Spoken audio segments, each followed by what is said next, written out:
Get out! You are an embarrassment to this family. Kelsey yelled the words while yanking my hair straight back. The sudden force jerked my neck backward, and the sharp metal bobby pins scraped hard across my scalp.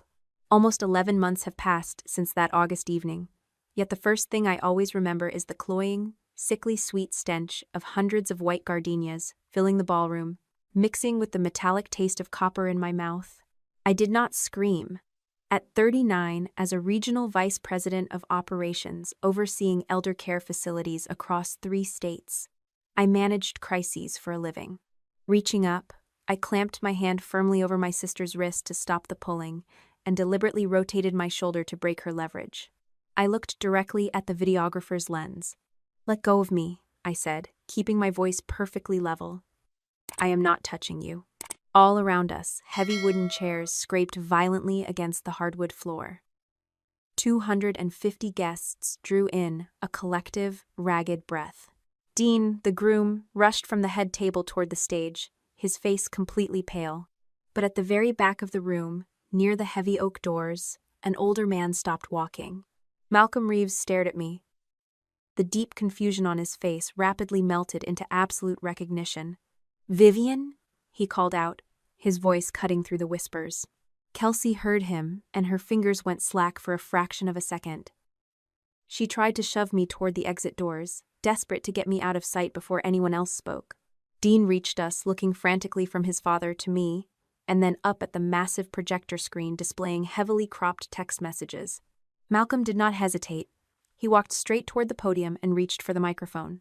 To understand exactly how the groom's father recognized me, and why he knew every word my sister had just spoken was a lie, you have to go back exactly 3 days.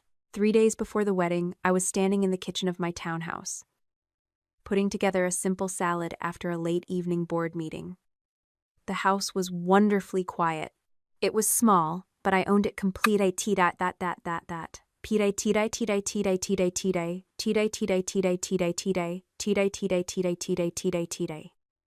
was small, but I owned it completely on the wall of my home office, paid for with years of night classes and sheer exhaustion. There were no family heirlooms sitting on the shelves, and absolutely nothing anyone could claim or use against me. My phone buzzed on the granite counter, shattering the silence. Kelsey. She had not called me in over 6 months, usually only sending a brief text when she had overdrawn her checking account. I wiped my hands on a towel and answered on speaker. "Vivian," she said, her tone incredibly soft, wrapped in that practiced fragile sweetness she always brought out when an audience was present. "I want to step into my marriage without carrying any old pain. I want you there." I leaned against the counter, staring at the screen. Before I could process the sudden invitation, she rattled off a strict list of conditions. I had to use the name Monroe on my place card, completely dropping my legal last name. I was explicitly forbidden from contacting Dean, and under no circumstances could I speak to any member of the Parker family before the reception speeches concluded. I did not argue, nor did I demand an explanation. "Send all of that to me in writing," I told her, and ended the call. Opening my laptop, I answered a video call from Nora, my closest friend and a clinical director at work. I read Kelsey's conditions aloud. Nora frowned, leaning closer to her camera. "Do you actually believe she wants a reconciliation?" Nora asked.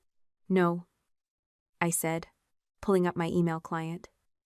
"But I have avoided her for a long time." That silence just gave her the empty space to tell whatever story she wanted. If I refuse to go now, she will use my absence as the final proof that I am the bitter, absent sister. I took a screenshot of Kelsey's follow-up text containing the exact rules she had just demanded. Saving the image, I exported the entire message thread as a document and forwarded my hotel itinerary to Nora. Later that night, my phone chimed with a private message from our cousin Paula. "I just do not understand," Paula wrote. "Why did you take your mother's treatment money?" I stared at the glowing screen. I did not type back an angry paragraph. Instead, I took a slow breath and replied with a single question. "Who told you that, Paula, and when exactly did you hear it?" A few minutes passed.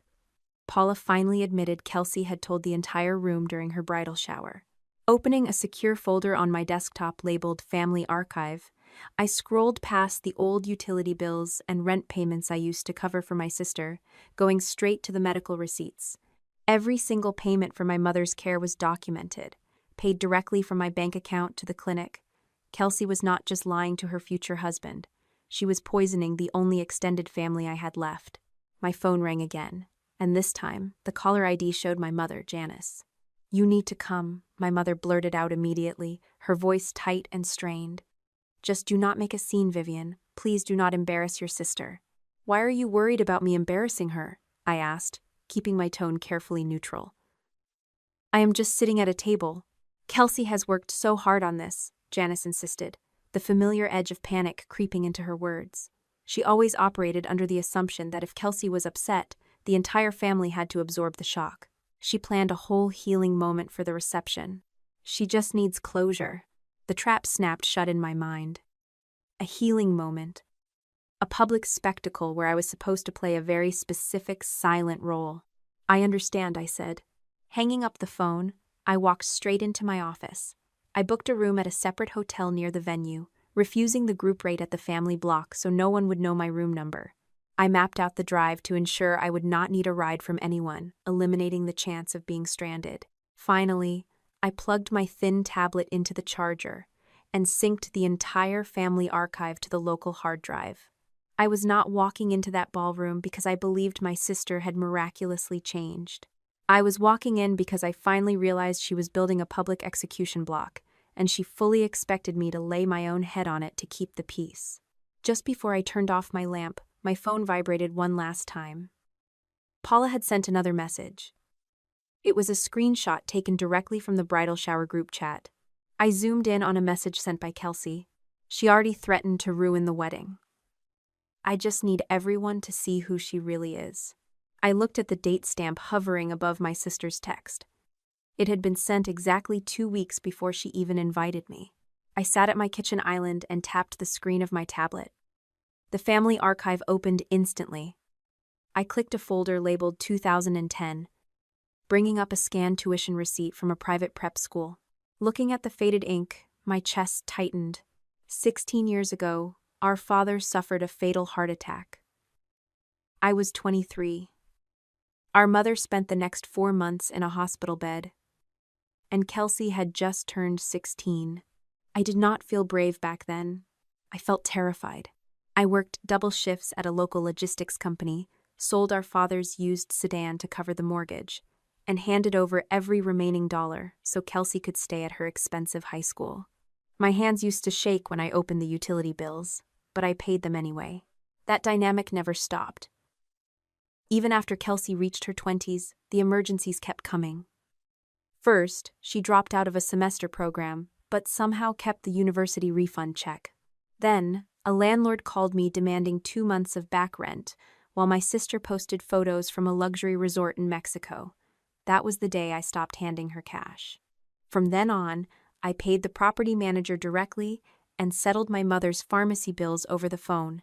"You are suffocating me," Kelsey screamed at me during a Thanksgiving dinner, slamming her wine glass onto the table. "This is financial control, Vivian. You are trying to buy my obedience." My mother simply sighed. The woman who relied on my income reached across the table, patted Kelsey on the arm, and looked at me with deep disappointment. Janice told me I needed to soften my approach because my younger sister was incredibly sensitive. I refused to remain the family bank. 3 years before the wedding, I systematically severed the ties. I closed the joint credit cards, removed my number from their cellular plan, and bought the townhouse. When I finally finished graduate school and accepted the promotion to regional vice president, I did not host a family dinner. I knew they would only ask how much my salary had increased. Instead, Nora and a few colleagues brought pizzas and helped me move my heavy boxes.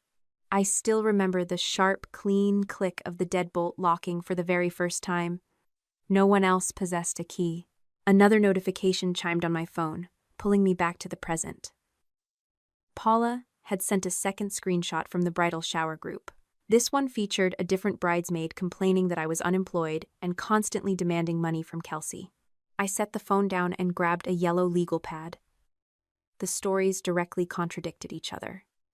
In one breath, I was a wealthy executive stealing my mother's medical funds to assert dominance.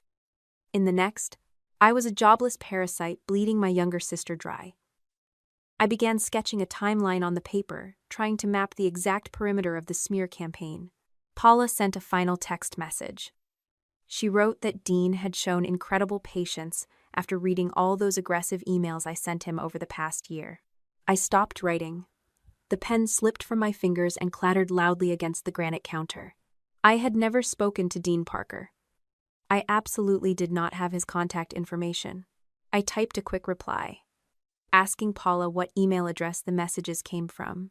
A moment later, my cousin responded that she could not remember exactly, but it definitely included my first and last name, Vivian Monroe. I opened my laptop browser and searched my own digital history. I have never created an account using that combination. My corporate address always used my legal name, Vivian Cross. My throat went completely dry. Kelsey was not just lying about our past. Someone had stolen my identity to harass a man I had never met. My phone rang again. Janice was calling back. I answered, keeping my voice perfectly steady. "Your sister just wants closure," my mother said. "She wants to heal our family." "Mom?" I asked, staring at the legal pad.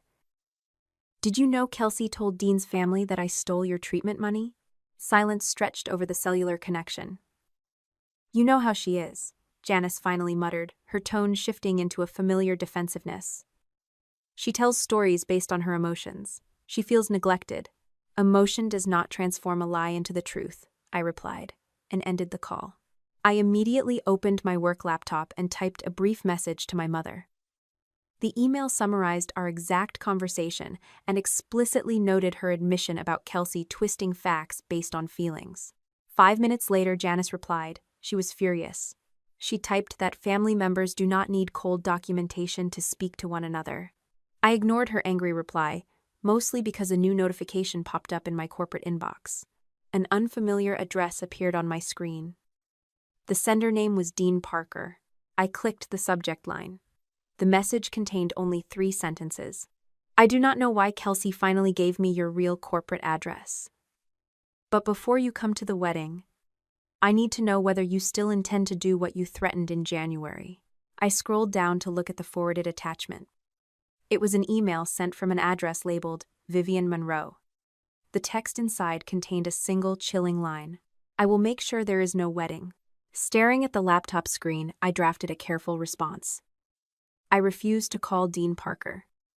Instead, I hit reply and copied my sister's primary email address on the chain. Keeping secrets only breeds more secrets. My message contained exactly 3 sentences. The address he provided did not belong to me.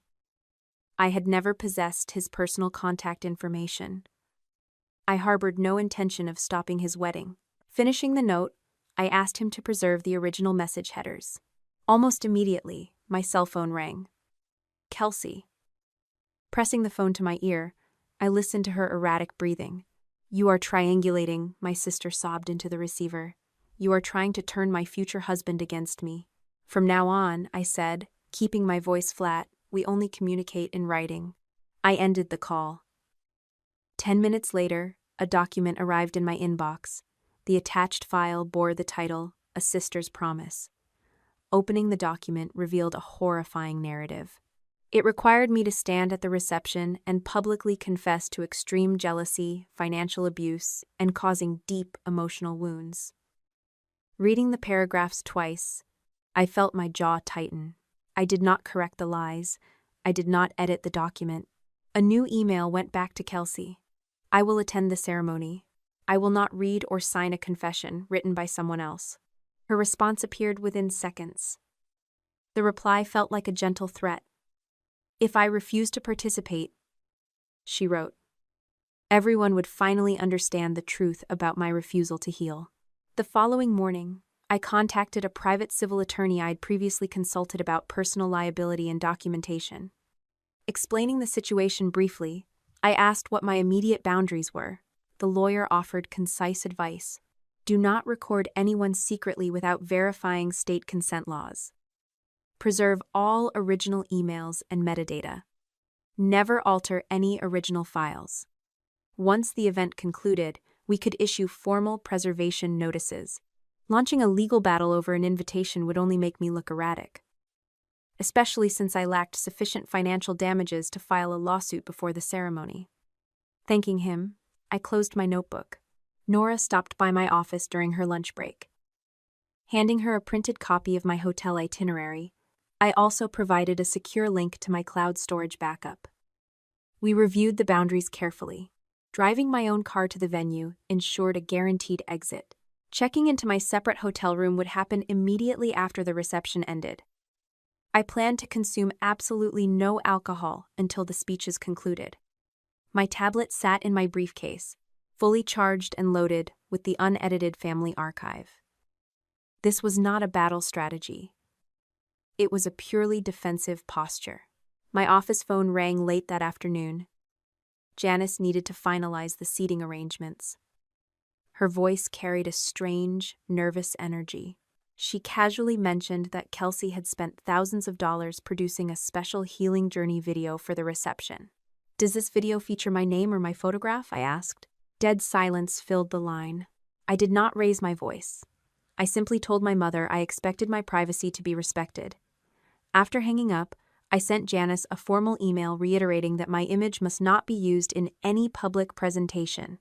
Janice replied almost instantly, "Do not ruin this by being difficult." Thursday afternoon, a logistical mistake occurred. Because my name appeared on the vendor list as a participant in a family reconciliation, the event coordinator accidentally copied me on an update. The attachment was labeled as the final run of show. Opening the file immediately, I scanned the spreadsheet. It detailed the exact minute the reception speeches would begin. Beside my name, the coordinator had typed specific stage notes. "Bring Vivian to marked position. Ensure camera close up. Security standby. Bride offers forgiveness." A second email appeared in my inbox 3 minutes later. The coordinator apologized profusely. She claimed the previous attachment was simply an internal draft and asked me to delete it. I had already downloaded the original file to my hard drive. I scrolled to the very bottom of the logistical spreadsheet. A final note sat in the margins, highlighted in pale yellow. Edited family segment to be delivered Monday morning to North Star Corporate Communications. I read the name of my employer twice. The air in my office suddenly felt very thin. Kelsey was not merely planning to humiliate me in front of 250 wedding guests. She intended to take the footage of my forced confession, edit it down to a tailored narrative, and send it directly to my corporate headquarters to destroy my career.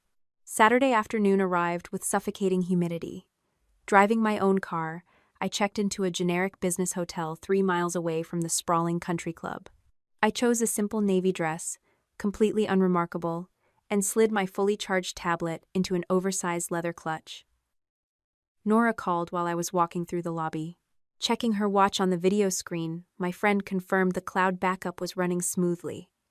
"You do not have to do this," Nora reminded me, and her voice carried genuine concern. Pushing the heavy glass doors open, I stepped out into the sweltering heat. "I am not going there to win a fight," I told her, clicking my car keys. "I am going so they can no longer speak for me in an empty room." The reception venue was a massive ballroom dripping with crystal chandeliers and drowning in the cloying scent of white gardenias. Finding my seat required walking past 50 circular tables draped in heavy silk. My place card read Vivian Monroe, printed in looping gold calligraphy. They had placed me at the very back of the room, right next to the swinging kitchen doors where the waitstaff rushed back and forth. The table included a substitute photographer, 2 distant cousins I had not seen in a decade, and an empty chair. A sudden flash of light blinded me briefly. Kelsey materialized out of the crowd, throwing her arms around my neck for the trailing videographer. "Remember why you are here," my sister whispered, her breath hot against my ear. I did not pull away from the embrace. "I remember exactly what you asked me to do," I replied quietly. Kelsey held the artificial smile perfectly for the lens, patted my shoulder, and drifted back into the sea of guests. 10 minutes later, a tall man in a tailored tuxedo approached my corner. Dean Parker looked hesitant, his hands shoved deep into his pockets, but his posture carried a quiet politeness. We had never actually met face to face. Taking a cautious step closer, the groom studied my features with obvious confusion. I clearly did not resemble the terrifying villain he had been promised. I offered no unsolicited complaints about his bride. "Congratulations," I said, giving him a polite nod. "I truly hope you know the person you are marrying." Before Dean could process the sentence, Kelsey appeared from nowhere. Her manicured fingers clamped onto his bicep. Pulling him backward, she shot me a sharp, warning look and loudly told him I was already trying to manipulate the narrative. Dean allowed himself to be led away. But his eyes lingered on me, a deep knot of doubt forming between his brows. Standing near the mahogany bar, Dean spoke to a groomsman. I overheard the groom explaining his father being delayed. The older man was apparently still at his facility, dealing with a state health inspector. A mandatory reportable medication incident had triggered a surprise visit, meaning the executive director had to remain on site to sign a corrective plan and handle regulatory notifications personally. Dean never mentioned the words North Star or Willow Haven. Because he only referred to his father staying late at the clinic, my brain never connected the absent patriarch to my own corporate reporting line. Returning to my secluded table, I noticed the videographer circling my area like a hawk. He kept zooming in on my face, completely ignoring the wedding party laughing near the dance floor. Two large men in dark suits stood near the stage, positioned far too early for standard event security. The wedding coordinator hurried past, clutching a digital tablet, displaying the exact spreadsheet I had downloaded the day before. Standing up smoothly, I caught her attention and asked if the schedule required my participation. The woman flushed deeply, clutching the device against her chest.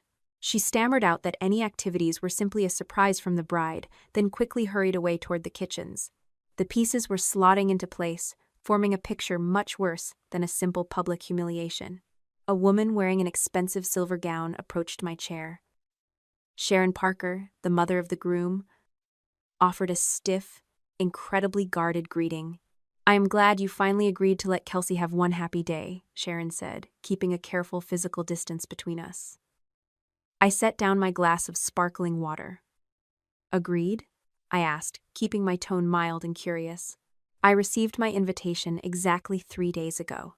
The older woman froze, her eyes widened, and the polite smile vanished completely from her face. She stared at me, opening her mouth to speak, because Kelsey had apparently claimed I rejected multiple invitations over the past 8 months. My sister intercepted the conversation before another word could be exchanged. Stepping between us, Kelsey touched her mother-in-law gently on the arm and accused me of rewriting events again. I did not argue, choosing instead to sit back down. Across the room, the audiovisual operator bumped his console, accidentally sending a preview image to the massive projector screen behind the main stage. The display flashed bright white for 3 seconds. Bold black text read Kelsey's healing journey. Below the title sat my official corporate headshot, the one where I wore a gray blazer. A small caption rested at the bottom of the screen. "The sister who tried to control everything." The operator scrambled, frantically shutting the projection down. Walking over to the main control table, I leaned down and quietly asked the technician to preserve that specific file version and note the exact timestamp. I did not demand he stop the presentation. The heavy ballroom lights suddenly dimmed to a dramatic low glow. A single spotlight hit the center of the wooden stage. Kelsey stepped into the warm circle of light, her white dress shimmering, and wrapped both hands around the microphone stand. The room fell into absolute silence. "Before I begin my marriage," my sister announced, her voice echoing off the high ceiling, "I need to forgive the woman who spent years trying to make sure I never had one." 250 faces turned in unison, staring past the crystal centerpieces directly at my table. I did not shrink in my chair or lower my eyes. I took one slow breath and remained perfectly still as the soft hum of the air conditioning filled the suffocating silence. Standing in the spotlight, Kelsey began to weave a masterful story of survival. She spoke in hushed, trembling tones about a childhood spent under my absolute control. Every genuine sacrifice I had made was systematically twisted into a weapon. Paying her prep school tuition became a calculated method to demand total obedience. sending money directly to her landlord, transformed into a sinister trap to prevent her from experiencing freedom. Even covering the medical bills for the woman who raised us was framed as a malicious strategy to destroy my sister's youth. A wave of collective sympathy rippled through the seated guests. People shook their heads, casting disgusted glances toward the back of the room. The heat of humiliation crept up my neck, but I refused to give my family the satisfaction of seeing me break. The massive projector screen behind the stage flickered to life. A cropped screenshot of a text message appeared in giant letters. It read, "I am done paying for your mistakes." Kelsey pointed a trembling finger at the display, her voice cracking perfectly on cue. She told the crowd that message was the final, terrifying threat that shattered her sense of safety. I stood up, smoothing the fabric of my navy dress, and walked slowly down the center aisle. I stopped at the very edge of the low wooden stage, making absolutely no attempt to take the microphone from her hands. Instead, I turned my attention to the audiovisual technician sitting at the control board. "Please show the timestamp," I told the young man, keeping my voice calm and authoritative, and display the line immediately above that sentence. Kelsey gripped the microphone stand so hard her knuckles turned white. "This is my wedding day, Vivian. This is not a courtroom." I met her gaze directly. "Then do not present edited evidence as truth." Reaching into the delicate folds of her silk gown, the bride produced a thick piece of folded cardstock. She held the expensive paper out toward me, offering it like a peace treaty. "I wrote down the apology I waited my whole life to hear," she whispered into the microphone. Taking the cardstock, I scanned the meticulously typed paragraphs. The document demanded I publicly confess to extreme jealousy, acknowledge years of financial abuse, and take responsibility for causing her profound emotional damage. I set the paper down on the polished floorboards right at her feet. "This is not an apology," I said, projecting my voice clearly enough to reach the front row of tables. "It is a confession you wrote for me." A sharp murmur swept through the crowd. Beside my sister, Dean stepped forward, the color draining entirely from his face. The groom stared at the document resting on the floor. "Kelsey," Dean asked softly, "why did you prepare her apology in advance if she came here voluntarily?" I opened my oversized leather clutch and withdrew my thin tablet. Holding it up, I signaled the technician again. "I need you to connect this device to the screen." Panic flashed across my sister's face. She threw a frantic look toward the two men in dark suits standing near the exit. The security guards immediately began walking toward me. Turning my back to the stage, I faced the approaching men, keeping my hands visible and entirely relaxed.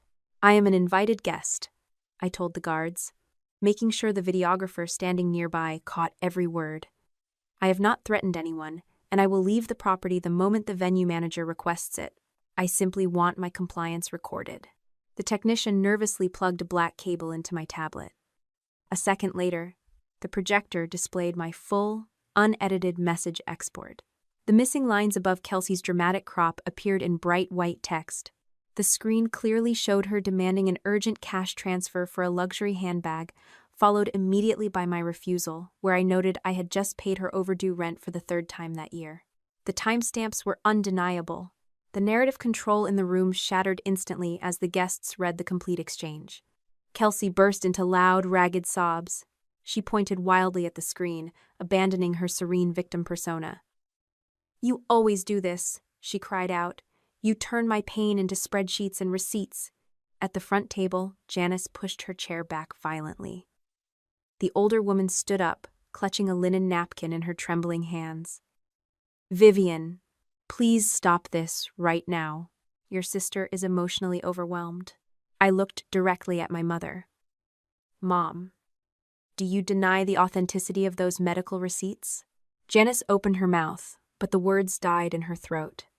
She looked down at her plate, completely unable to answer the question in front of 200 strangers. Dean moved away from his bride, stepping closer to the edge of the stage. His voice carried a new, dangerous edge. "Show me the email invitation, Kelsey. Show me the exact script." She refused to read. Before anyone could respond, the heavy oak doors at the back of the ballroom swung wide open. A man stepped inside, looking completely exhausted, carrying a leather briefcase tucked under one arm. Malcolm Reeves had finally arrived. Having just finished signing a mandatory corrective plan with the state health inspector, his tie hung loose around his collar. The executive director stopped near the back tables, wiping a hand across his face.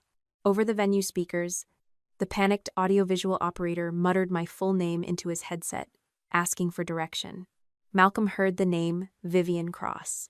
His eyes snapped toward the front of the room. He looked at the giant projector screen, where my corporate headshot remained visible in the corner of the presentation. He heard the chaotic whispers echoing around him, guests muttering about an unemployed, abusive sister. Taking a slow, deliberate step down the center aisle, the older man stared directly at me. I watched the shock register on his face as he recognized the regional vice president he had reported to for 5 long years. Kelsey tracked my gaze. She looked past the tables and saw the older man staring at me. My sister recognized the unmistakable flash of familiarity connecting her future father-in-law to the woman she was trying to destroy. Absolute panic consumed her.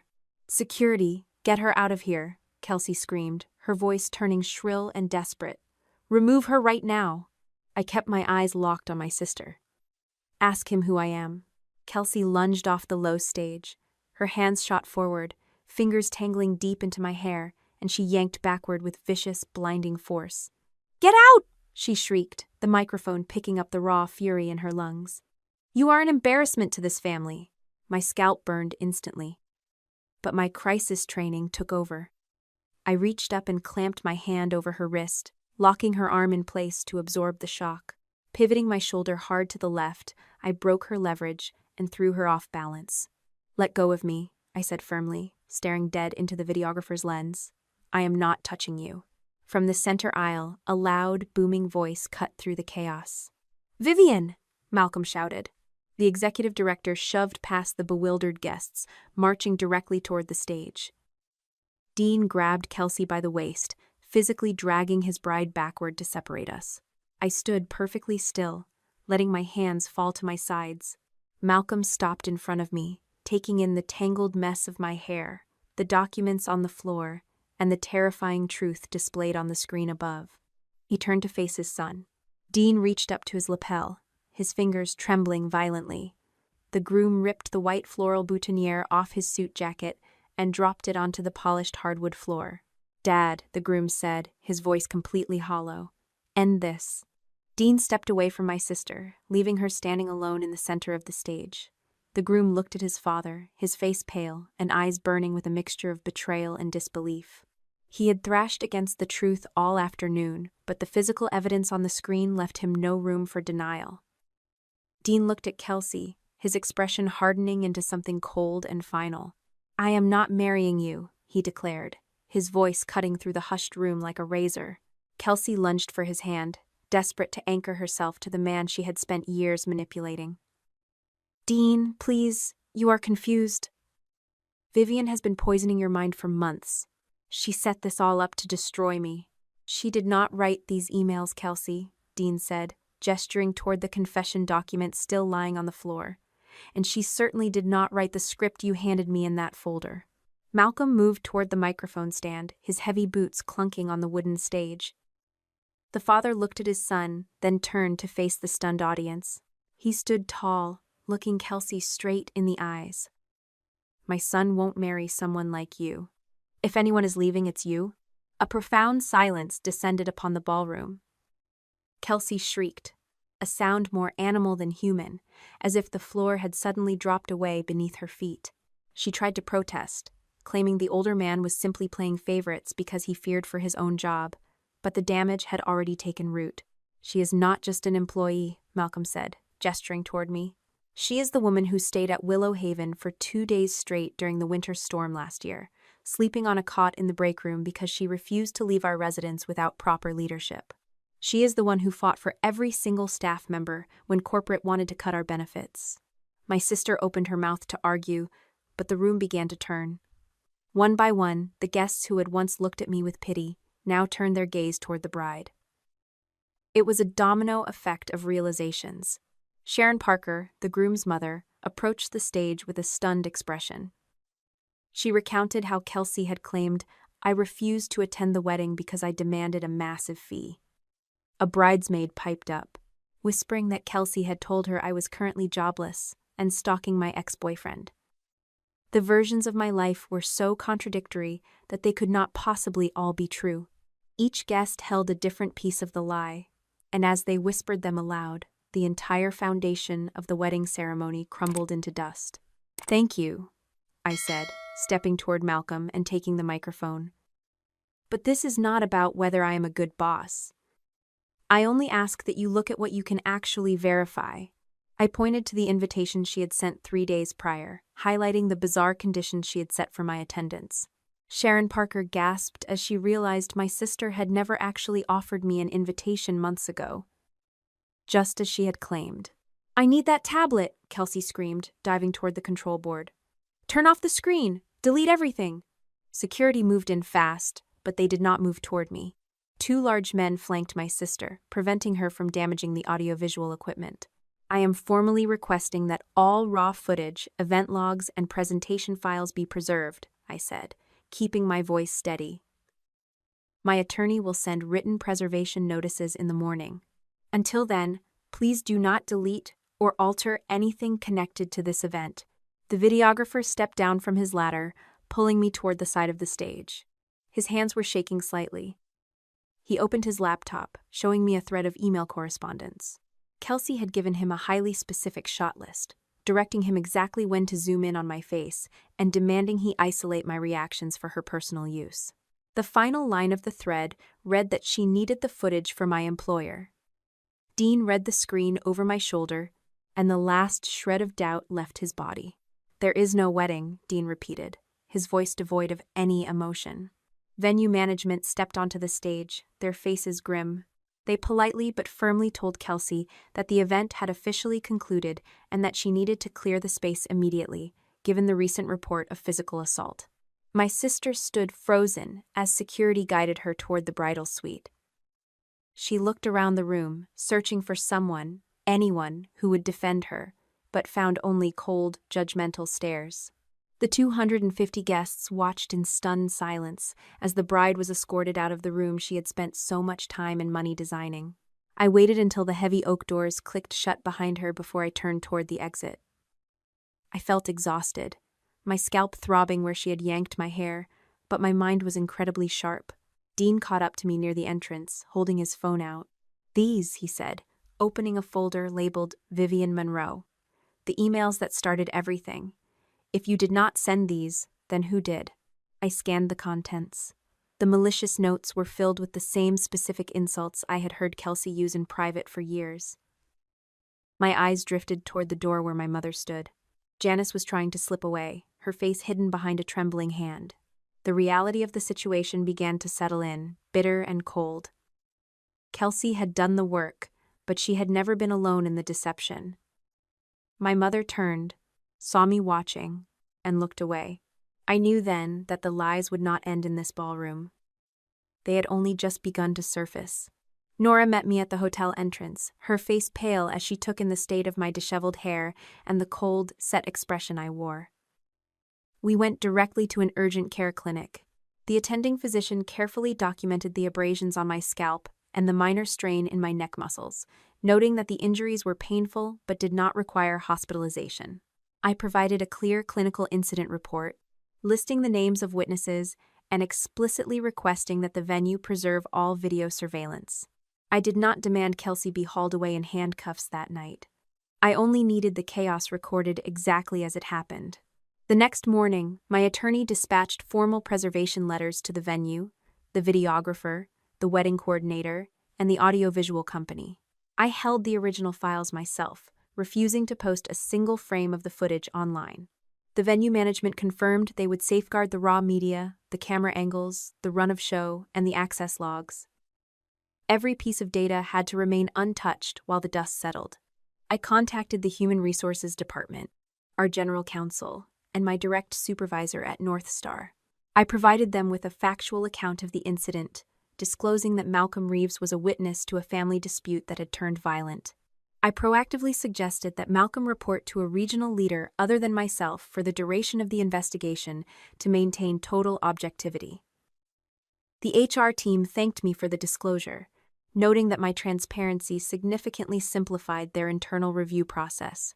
Kelsey chose that afternoon to launch her counterattack. She published a long, rambling post on social media, claiming that she had been ambushed by a corporate executive sister who wielded power like a blunt instrument. She included a short, carefully edited clip that showed me holding her wrists as she lunged at me, stripping away all context. The post raced through our community circles and reached the internal North Star Communications channel within hours. Janice shared the link widely, adding a caption that there were always two sides to every story.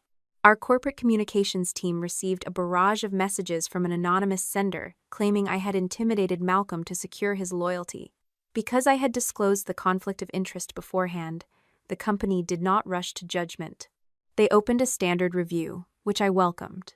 I knew the raw footage would prove that Kelsey initiated the assault, leaving me with no choice but to defend myself. I was not exonerated instantly. I had to sit through a rigorous, professional process that treated the accusation with the gravity it deserved. Dean sent me a package on Monday. He had gathered every email he received from the Vivian Monroe address, along with the original headers. I noticed the creation date on the account was only 6 months before the wedding, destroying Kelsey's claim that I had been harassing them for 2 years. The syntax, the specific spelling errors, and the intimate details of our childhood all pointed toward my sister, though I knew the digital footprint required formal discovery to become admissible evidence. My attorney warned me against attempting any unauthorized access, promising that if the dispute progressed, the legal system would compel Kelsey to produce the devices herself. Sharon Parker called me from her home in Florida, her voice thick with regret. She finally admitted that she had transferred $24,000 to Kelsey, believing the funds would help her move into an apartment away from my supposed control. I told Sharon that I had never owned or leased an apartment for my sister. The older woman fell silent, then whispered that the money had been sent exactly 1 year ago, just before Kelsey upgraded her wedding package with a host of luxury vendors. I sat alone in my office, looking at the bank records Sharon had forwarded. The memo line on the transfer reads security deposit and therapy. Looking at the invoice for the bridal boutique and the resort honeymoon suite, I saw the totals matched almost perfectly. Kelsey had not spent that money on safety or healing. She had spent it on the very stage she used to destroy me. The North Star internal review finally concluded after weeks of grueling interviews and meticulous cross-referencing. The committee examined the raw wedding footage, the original email instructions sent to the videographer, and my own voluntary disclosures. HR confirmed that absolutely no evidence existed to suggest I had pressured Malcolm or leveraged my corporate position to influence a subordinate. While I maintained my standing, the company kept my reporting line separated from Malcolm for several additional months to ensure total neutrality. I received a formal notice directing Kelsey to cease and desist all attempts to contact company employees or push defamatory content through corporate channels, effectively ending her direct interference with my livelihood. Meanwhile, the financial truth became impossible for my sister to ignore. My attorney and the legal counsel representing the Parker family forced a formal accounting of the bank records during the civil discovery process. The $24,000 Sharon transferred had vanished into the wedding accounts within days of receipt. No security deposit for a private apartment existed, and no therapy sessions had been scheduled. The money had simply funded the luxury bridal boutique, the resort honeymoon, and the extravagant floral installations. Kelsey was trapped, and the lack of a paper trail for the supposed healing services she promised made her position increasingly untenable. Dean eventually grew tired of the obfuscation and provided his phone to his own legal team. The headers from the Vivian Monroe emails proved the account was created only 6 months before the wedding, directly contradicting my sister's claim that she had endured my harassment for years. The content was riddled with her specific, idiosyncratic spelling mistakes and used phrases only she and my mother ever employed in private conversations. My legal team sent a formal demand for e-discovery, warning Kelsey that if she did not produce her devices, we would seek a court order for forensic imaging of her laptop, phone, and cloud backups. The threat of massive legal sanctions and the potential exposure of every other secret hidden in her digital history finally worked. Kelsey chose to sign a written stipulation through her attorney, admitting she had personally created and maintained the fake email address to simulate my presence. I found Janice sitting at my kitchen table one rainy Tuesday. She looked older, her hands trembling as she pulled at the fabric of her coat. She admitted she had shared a few of our private family text threads with Kelsey, though she swore she never anticipated the way my sister would crop them for a public audience. She knew Kelsey complained about my supposed lack of support, but she claimed total ignorance regarding the email fraud. I stared at the woman who had watched me shoulder our family's burdens for years and asked why she never corrected the story about the medical bills. "I thought you could handle people being angry with you," Janice whispered, unable to meet my gaze. Kelsey could not. That was the mechanism. I was the stone that could bear the weight, so they laid everything upon me until I nearly cracked. Kelsey's lawyers soon reached out with a settlement proposal. They wanted the entire matter labeled a family misunderstanding, with no formal admissions, and they insisted the Parkers drop the demand for the $24,000. In exchange, Kelsey would agree to enter counseling. Janice begged me to sign it, calling it a small price to pay to save my sister from total ruin. I pushed the paper back across the table. I refused to endorse a lie, even to make the noise stop. I offered a counter stipulation. Kelsey would provide a written retraction to every person she had defamed, set up an automated repayment schedule for the full amount, cover a portion of the legal costs I incurred, and sign a binding agreement containing a no-contact clause. She had to formally admit to creating the email account and staging the cropped message threads. Kelsey responded by sending one final, desperate volley.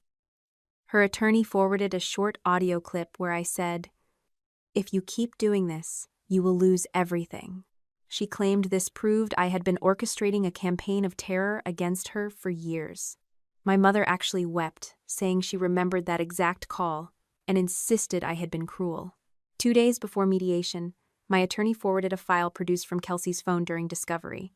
It was the full recording of the conversation she had secretly recorded 8 months earlier, the same call from which her lawyer had extracted the short clip.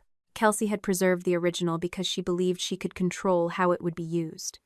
Instead, the complete file exposed the context she had tried to erase. I downloaded the discovery copy and listened to the full context my sister had tried to erase. The clip began with Kelsey screaming that if I did not pay her rent again, she would tell everyone I stole our mother's money. My final warning was not a threat of violence, but a cold prediction of what she would lose if she continued to build her life on such brittle, dishonest ground. She had not lost everything because I took it from her. She had lost it because the truth was a weight she could no longer carry. The mediation room smelled of stale coffee and industrial carpet cleaner. Kelsey sat across from me, her shoulders hunched, staring intensely at the tabletop. Her lawyer slid the short, edited audio clip across the table one last time, clearly hoping for a reaction. I did not raise my voice. I simply placed my own device in the center of the table and pressed play. The full, unedited audio of that phone call filled the small room. My voice sounded calm, steady, and entirely devoid of the malice my sister had attempted to portray. When the recording finished, the mediator leaned back, eyes scanning the room in total silence. Kelsey's hands began to shake. The full conversation exposed her frantic demands, the explicit threats to ruin our mother's reputation if I did not fund her lifestyle, and my firm warning that continuing on that path would inevitably cost her everything she valued. Her attorney looked at his client, then at the thick folder of evidence my lawyer had built. The case had transformed from a simple misunderstanding into an undeniable mountain of proof. Included in our dossier were the written stipulation regarding the fake email account, the staged script she had handed to the groom, the raw footage of her unprovoked assault, and the bank records proving her fraudulent fundraising. Every single piece of the puzzle pointed in one direction. My lawyer informed her that continuing to trial would force all of this into the public record, including forensic evidence from her personal devices. The attorney for my sister finally dropped the pretense, advising her that a settlement was the only way to prevent a total catastrophe. Kelsey wept, not because she understood the depth of her deception, but because she finally realized the walls were closing in. She complained loudly that I had spent years building this case against her, as if my record-keeping were a long-term conspiracy rather than a series of defensive reactions to her constant, chaotic lies. I kept my face blank. I did not offer her a tissue, and I certainly did not offer an apology. I only expected what was fair. A few days later, my mother and a distant aunt cornered me at Janice's home. The kitchen still held the same smell of burnt toast I remembered from my teenage years.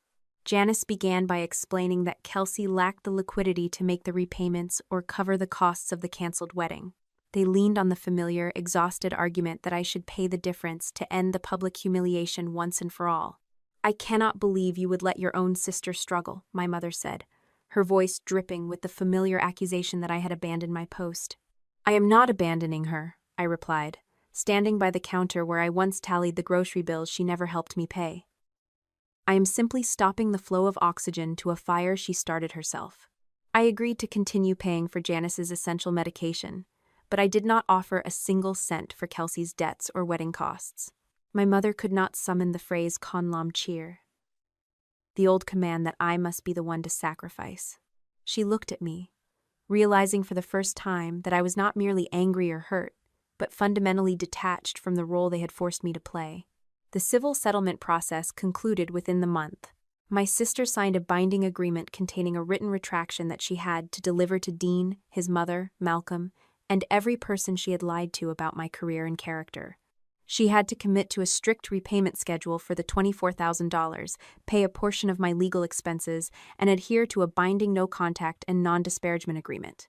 The settlement also contained a formal admission that she had created the fake email account and staged the cropped text messages, which remained under strict seal unless she violated the agreement. Dean acknowledged receiving the retraction through his attorney. He offered no forgiveness, reconciliation, or invitation back into his life. When it came time for the final signature, Kelsey looked up at me with a hollow, fearful expression. "You got everything you wanted, didn't you?" "No," I answered honestly. "I just kept what I built for myself." "Who will help me now?" she asked, her voice cracking. "I have nothing." I looked at the woman who had once been the center of my world. I had poured 16 years of my life into her, and yet, sitting in that office, I felt nothing but a quiet, somber relief. "Nobody is coming to erase this for you, Kelsey," I said. "Not Mom, not Dean, and not me." She hesitated. The ballpoint pen hovered over the line where she had to admit to the email fraud. She looked at the mediator, then at the heavy files stacked on the table, and finally at me. For a moment, the silence was absolute. My sister pressed the pen to the paper, and with a sharp, jagged motion, she signed her name. I left the office and stepped into the cool evening air. I had finally stopped standing between my sister and the consequences of her choices. She had called my silence revenge, but as I walked to my car, I knew the truth. It was simply the first honest thing our family had ever allowed me to do. The letters of retraction went out the following week.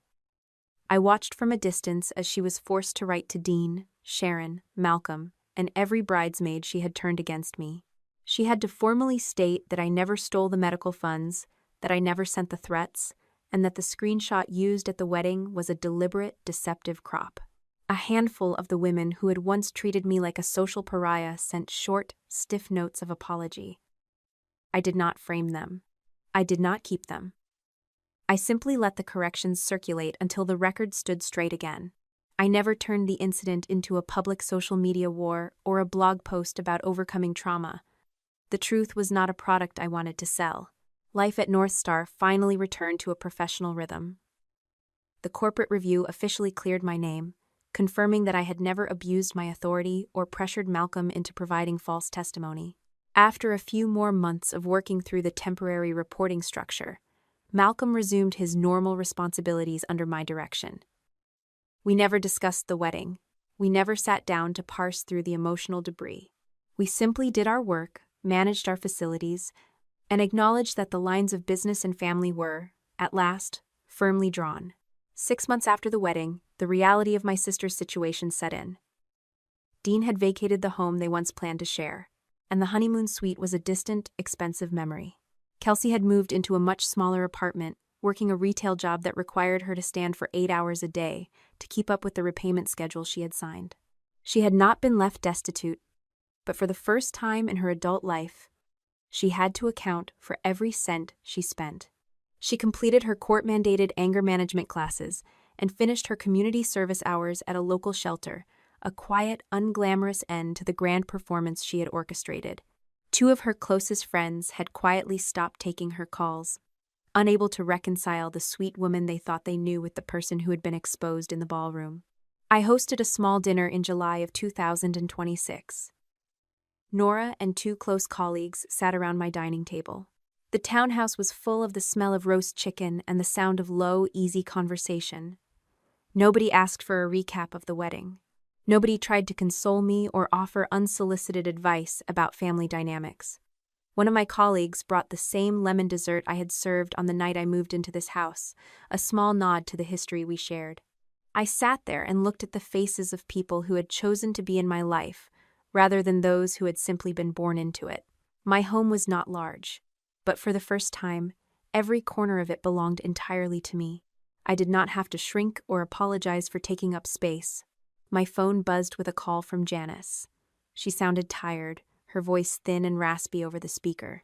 She began a long, meandering story about how Kelsey was struggling to make the latest installment of the settlement payment, hinting that I might want to cover it just to keep the peace. I did not argue, nor did I raise my voice. I reminded my mother that the list of employment resources and counseling services we had compiled months ago was still active and available.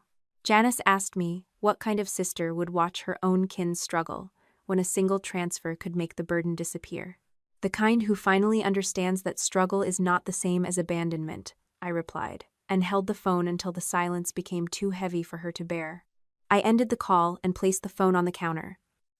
There was no surge of victory, no triumphant adrenaline, just a profound, quiet stillness. Walking into my study, I opened the digital folder where I had kept the family archive. I copied the settlement agreement, the signed retractions, and the bank confirmation of the first repayment into the file. I did not delete the records. The truth was too valuable to be lost to time, but I moved the folder away from my primary desktop into an encrypted storage drive. I no longer needed to carry the evidence on my person to feel safe. I stepped out onto the patio, letting the cool night air brush against my skin. It is now July of 2026. Looking back at that August night nearly 11 months ago, I see the girl. I was the one who thought love meant being a human shield. I used to believe that if I could just absorb enough of the blows, if I could just be the anchor that held the house together during the storms, then eventually, they would see me, they would value me. But standing here, watching the lights of the city stretch out in the distance, I understand the truth. Kelsey did not lose her life because I sought revenge. She lost the version of her life she had been permitted to maintain because I finally stepped aside and let the consequences reach her. She had been living on borrowed strength, and when I stopped providing it, the whole structure simply ceased to be. I do not hate her. Hate requires a level of emotional investment I no longer possess. I feel a sense of clarity, a sharp, unclouded view of the road ahead. For 16 years, I stood between my sister and every consequence she had ever earned. The night she grabbed my hair in front of 250 people, I finally stepped aside. She called it revenge. I called it the first honest thing our family had ever allowed me to do. The silence that followed was not a void. It was the sound of my own life, finally beginning to hum on its own terms. I closed the door to the study, walked back into the living room, and joined the conversation that was already waiting for me. I did not look back. I had nowhere else to be but here, in the life I had built with my own two hands. You might be sitting there right now, feeling the weight of a role you never actually chose for yourself. Perhaps you are the one who constantly balances the budget, fixes the broken pieces, and absorbs the blame, all in the name of keeping a family together that would otherwise fall apart.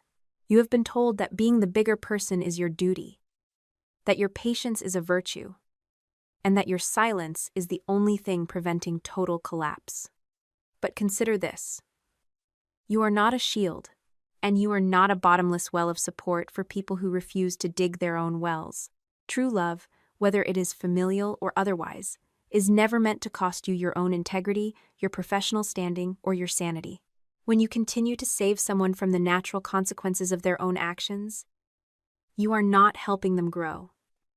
You are merely enabling them to remain exactly who they are at your expense. You have to realize that stepping aside is not an act of cruelty, but an act of profound self-respect. Protecting yourself from someone who uses your history against you is not a betrayal of your family. It is a necessity for your own survival. If you are currently the one standing in the middle of someone else's storm, holding an umbrella that keeps them dry while you are drenched, ask yourself, what would happen if you simply let go? What would your life look like if you stopped trying to bridge the gap between their choices and the reality they deserve? You do not have to burn down the bridge, but you must stop living underneath it.